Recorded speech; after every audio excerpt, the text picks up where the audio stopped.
PM Narendra Modi ने गृह मंत्री और राज्यों के डीजीपी के चिंतन शिविर को संबोधित किया। इस मौके पर प्रधानमंत्री नरेंद्र मोदी ने सभी राज्यों को एक दूसरे से सीखने और प्रेरणा लेने की सलाह दी। पीएम मोदी ने देश की बेहतरी के लिए मिलजुल करके काम करने को कहा। तो वहीं चिंतन शिविर में cyber crime, narcotics, online terrorism जैसे मुद्दों पर मंथन हुआ। रक्षा मंत्री राजनाथ सिंह आज जम्मू कश्मीर में कई परियोजनाओं का उद्घाटन करेंगे। ये प्रोजेक्ट्स बड़े बॉर्डर पर बड़े सुरक्षा के लिए काफी महत्वपूर्ण बताए जा रहे हैं। देश के बॉर्डर राज्यों में 75 परियोजनाओं को तैयार किया गया। रक्षा मंत्री आज लद्दाख से 44 पुल, 28 सड़क, 2 हेलीपैड और एक जीरो कार्बन हैबिटेट को देश को समर्पित करेंगे। दोनों हेलीपैड के शुरू हो जाने से सैनिकों को लेने या ले जाने में काफी आसानी होगी। संयुक्त राष्ट्र सुरक्षा परिषद की आतंकवाद से जुड़ी 2 दिन की महत्वपूर्ण बैठक की शुरुआत हो रही है। इससे पहले मुंबई में 26/11 में हमले में मारे गए लोगों को श्रद्धांजलि दी गई। इस दौरान विदेश मंत्री एस जयशंकर के साथ ही ब्रिटेन की नई सरकार के विदेश मंत्री और सुरक्षा परिषद के सदस्य देशों के नेता मौजूद रहे। मुंबई के बाद कल दिल्ली में विदेश मंत्री और सुरक्षा परिषद के सदस्य देशों के प्रतिनिधि मंडल की बैठक होगी।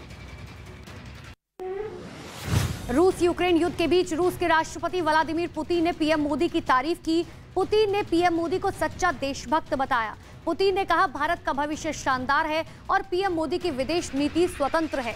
रूस के राष्ट्रपति ने कहा कि मोदी ने भारत के हित में फैसले लिए हैं और वो मुश्किलों से निपटने में सक्षम हैं। ऋषि सुनक आज ब्रिटेन के पीएम पद की शपथ लेंगे। इससे पहले पीएम मोदी की ऋषि सुनक से बातचीत हुई। दोनों नेताओं के बीच कई मुद्दों पर चर्चा हुई। पीएम मोदी ने ऋषि सुनक को प्रधानमंत्री बनने पर बधाई दी। दोनों नेताओं के बीच सामरिक साझेदारी को और मजबूत करने पर जोर देने के लिए सहमति बनी। इसके अलावा फ्री ट्रेड एग्रीमेंट पर भी चर्चा हुई। ट्विटर खरीदने के बाद एलन मस्क ने लिया बड़ा एक्शन। उन्होंने ट्विटर के सीईओ पराग अग्रवाल और सीएफओ नेड सेगल को कंपनी से बाहर कर दिया। इस बात की जानकारी एलन मस्क ने खुद ट्वीट करके दी।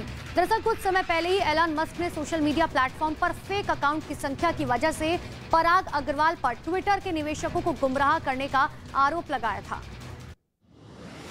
वक्फ बोर्ड की फंडिंग पर आरटीआई में बड़ा पर्दाफाश हुआ।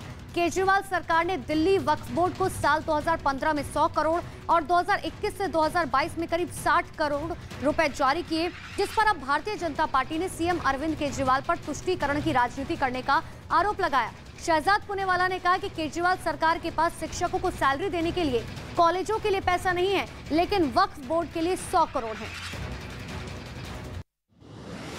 मुंबई में प्रोड्यूसर कमल किशोर मिश्रा को गिरफ्तार कर लिया गया। कमल किशोर पर अपनी पत्नी पर गाड़ी चढ़ाने का आरोप है। घटना वहां लगे कैमरे में रिकॉर्ड हो गई, जिसमें पत्नी को गाड़ी से टक्कर मारते हुए देखा गया। शिकायत के मुताबिक घटना वाले दिन पीड़ित अपने पति की तलाश में निकली और उसे पार्किंग एरिया में अपनी गाड़ी में एक दूसरी महिला के साथ पाया था। भारत पाकिस्तान सीमा पर बीएसएफ ने पाकिस्तान की साजिश एक बार फिर से नाकाम कर दी। पंजाब के फिरोजपुर में बीएसएफ ने हथियारों की खेप बरामद की। बीएसएफ के जवानों ने जांच के दौरान 3 AK-47 राइफल, 200 कारतूस और 3 पिस्तौल जब्त की। इन हथियारों का उपयोग किसी बड़ी घटना को अंजाम देने के लिए किया जाना था, लेकिन उससे पहले ये बड़ी कार्रवाई की गई।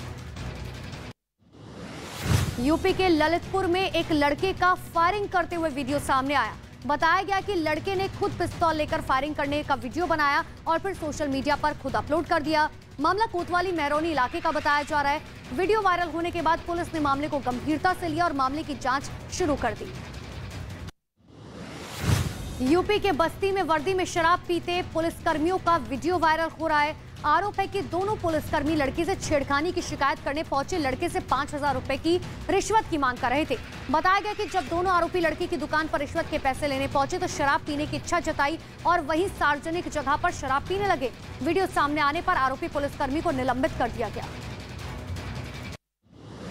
बिहार के समस्तीपुर में लोगों ने एक बदमाश की पीट कर हत्या कर दी। इस घटना का वीडियो सामने आया, जिसमें पानी के बीच कई लोग बदमाश पर डंडे बरसाते हुए नजर आए।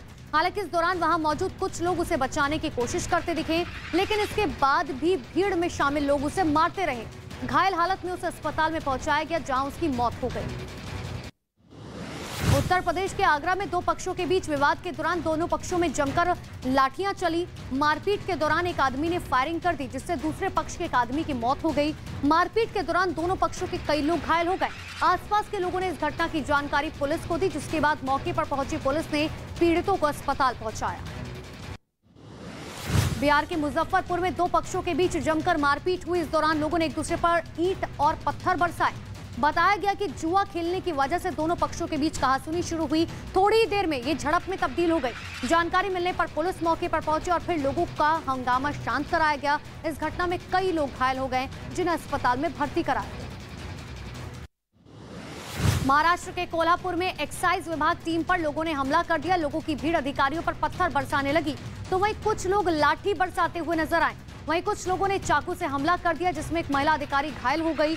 बताया ये जा रहा है कि एक्साइज विभाग टीम इस इलाके में अवैध शराब के अड्डे को ध्वस्त करने के लिए गई थी। यूपी के सिद्धार्थनगर में एक तेंदुआ रिहायशी इलाके में घुस गया, जिससे लोगों में अफरा तफरी मच गई। तो वहीं कुछ लोगों ने तेंदुए का वीडियो बनाकर सोशल मीडिया पर वायरल कर दिया। तेंदुए को पकड़ने के लिए लोगों ने इसकी जानकारी वन विभाग को दी, लेकिन वन विभाग के कर्मचारी को पहुंचने में काफी देर हो गई, जिससे तेंदुआ मौके से दूर चला गया, जिसकी तलाश अब रेस्क्यू टीम कर रही है। झारखंड के रामगढ़ में एक गांव में हाथियों ने उत्पात मचाया। यहां देर रात 20 से ज्यादा हाथियों को झुंड जंगल से रिहायशी इलाकों में घुस गया और फसल और कई घरों को नुकसान पहुंचाया। हाथियों के ग्रामीण इलाकों में आने की खबर मिलते ही वन विभाग की टीम मौके पर पहुंची। मशाल और टॉर्च जलाकर हाथियों के झुंड को गांव से दूर भगाया गया। हाथियों के सड़क पर आने के बाद अफरा तफरी मच गई। कुछ देर तक तो नेशनल हाईवे पर जाम लग गया। मुंबई और पुणे हाईवे पर भीषण आग का कहर देखने को मिला। यहां सड़क पर खड़े ट्रक में अचानक से आग लग गई। जब तक दमकल विभाग को आग लगने की जानकारी दी जाती, तब तक ट्रक आग में घिर चुका था। आग इतनी भीषण थी कि दूर दूर तक इसकी लपटें उठती हुई नजर आ रही थी। वहीं मौके पर मौजूद लोगों ने आग बुझाने की कोशिश की, लेकिन ट्रक में लगी आग फैलती ही चली गई और ट्रक पूरी तरीके से जलकर राख हो गया। जम्मू कश्मीर के किश्तवाड़ में भीषण आग में कई घर जलकर राख हो गए। आग के भड़कते ही खबर मिलते ही पुलिस और सेना की टीम मौके पर पहुंची। आग पर काबू पाने में जुट गए। इस दौरान घरों में आग में फंसे लोगों को कड़ी मशक्कत के बाद सुरक्षित बाहर निकाला गया। हालांकि किसी के हताहत होने की कोई खबर नहीं है, लेकिन आग लगने की वजह का भी पता नहीं चल सका। और चंडीगढ़ में इंडस्ट्रियल एरिया फेज 1 में एक शराब फैक्ट्री में भीषण आग लगने से हड़कंप मच गया। आग लगने की खबर मिलते ही दमकल की कई गाड़ियों ने मौके पर पहुंचकर आग पर काबू पाने की कोशिश की। कड़ी मशक्कत के बाद दमकल कर्मियों ने आग पर काबू पाया। आग लगने की वजह से भारी नुकसान की खबर है। हालांकि आग किस वजह से लगी, अभी इसका पता नहीं चल सका।